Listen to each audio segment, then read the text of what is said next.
Hey everyone, welcome back to another Music Monday, and this week I'm going to talk about the Beatles and the legacy they left on this world. Stay tuned!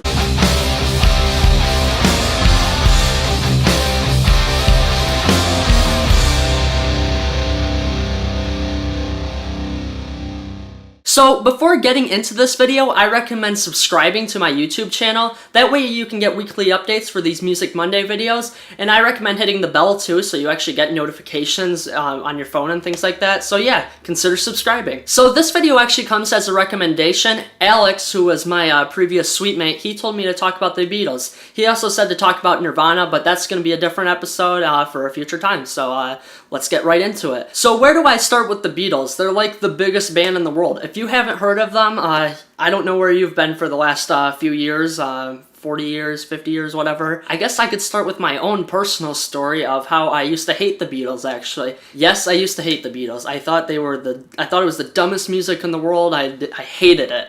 I sound stupid for saying that right now because I love them now and I don't know how I ever hated them. But back in 8th grade, I had a teacher, her name was Mrs. Thome, and she was my earth science teacher, and she said, you guys should all go check out the Beatles. They're one of the best bands in the world. And she had a poster of Abbey Road in her classroom, which was really cool.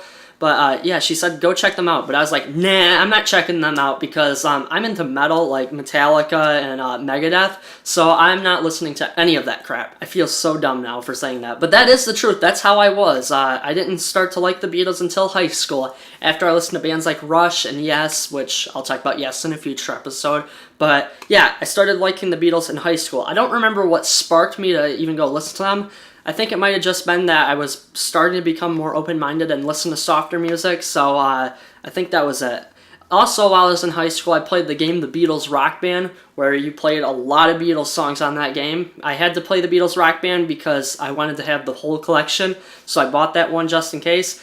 Ended up loving the game. It's one of my favorite rock bands, probably in the top 3 of Rock Band and Guitar Hero games. So yeah, I recommend playing that game because that game is really fun. But anyways, after playing that game, I had a new appreciation for them. I went back to Mrs. Thome's classroom like in 11th grade or whatever, and I was like, I was wrong, you were right, the Beatles are awesome. So what album do I recommend listening to by the Beatles? I actually recommend the White Album. That's actually one of my favorite albums of all time, and there's so many songs on there to listen to, and I just like that album. I even like it better than Sgt. Pepper, which a lot of people say that's their best work. Sgt. Pepper is awesome.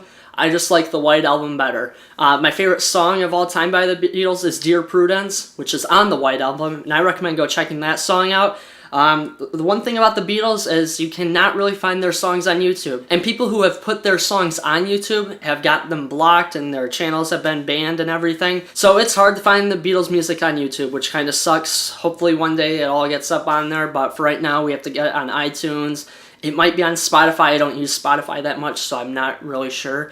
But yeah, you should go check out Dear Prudence. And I'd like to hear in the comments, what's your favorite Beatles song? So in my personal opinion, the Beatles got better once they stopped touring, because then they spent a lot more time in the studio and they got very experimental with their music, playing sitars in their music. No one was doing that at that time. I think the Rolling Stones were playing sitar in Paint It Black, but I'm not sure when that came out, but yeah, no one was like playing weird instrumentation. They were creating a bunch of recording techniques to get their sound, which is very impressive, and some of those recording techniques are still used today, but they innovated them, and I thank the Beatles for being creative and actually going above and beyond what was thought to be possible. So thank you, the Beatles. So my favorite Beatles is actually Paul McCartney. I think he writes the best songs in the band, but John Lennon is my favorite singer of the band. I actually do like Ringo's singing when he sings too, but yeah, Paul's my favorite songwriter, but I like it when John sings on Paul's songs, if that makes any sense. And you can tell what songs Paul writes and what songs John writes because they have their own unique style. You can really hear it if you listen for it. And in the book, you can see who wrote the songs, and you can get a better idea for who did what in the band. But I recommend to go check out the Beatles, and I also recommend to subscribe to this channel so you can get more updates for future videos. And you can also recommend ideas like Alex did for this video. So I recommend giving me some ideas for videos you would like to see in the future. And thanks, Mrs. Thome, for proving me wrong and showing me that the Beatles are one of the best bands ever. And I hope to see you guys next week. Let me know who your favorite Beatle is. Let me know what your favorite song by the Beatles is. And let's just have a great week and hope you have a great week. Yeah. Thanks. Bye.